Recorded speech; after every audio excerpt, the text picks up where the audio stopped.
शिंदेच्या सेनेचे आमदार अर्जुन खोतकर सुनेत्रा पवारांच्या भेटीला आलेले आहेत। अर्जुन खोतकर सुनेत्रा पवारांच्या भेटीसाठी आता देवगिरीवर पोहोचलेले आहेत। अक्षय मणकणी आमचे प्रतिनिधी या संदर्भातली अधिक माहिती देतील। अक्षय, नेमकं काय कारण कळतंय?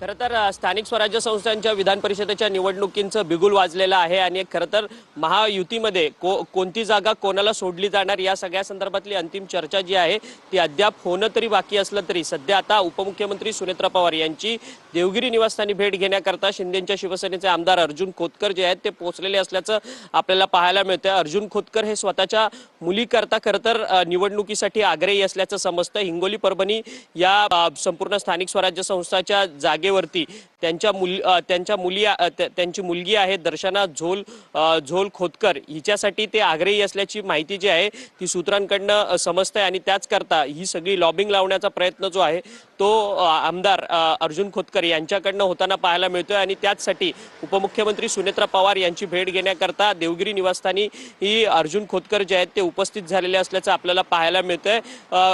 परभणी आणि हिंगोली या दोन्ही जिल्ह्यातील स्थानिक स्वराज्य मतदारसंघातली जी काही विधान परिषदेची निवडणूक आहे त्यामध्ये राष्ट्रवादी काँग्रेस पक्ष जो आहे तो सर्वाधिक मोठा पक्ष आहे आणि त्याच करता ही भेट जी आहे ती अत्यंत महत्त्वाची ठरते कारण की सर्वाधिक लोकप्रतिनिधींची संख्या जी आहे या स्थानिक स्वराज्य मतदारसंघाच्या निवडणुकीमध्ये हिंगोली आणि परभणीच्या त्याच्यामध्ये राष्ट्रवादीची लोकप्रतिनिधींची संख्या जास्त असल्यामुळे अर्जुन खोतकर जे आहेत ते सध्या उपमुख्यमंत्री सुनेत्रा पवार यांची भेट घेण्याकरता देवगिरी या निवासस्थानी दाखल झालेले असल्याचं आपल्याला पाहायला मिळतंय।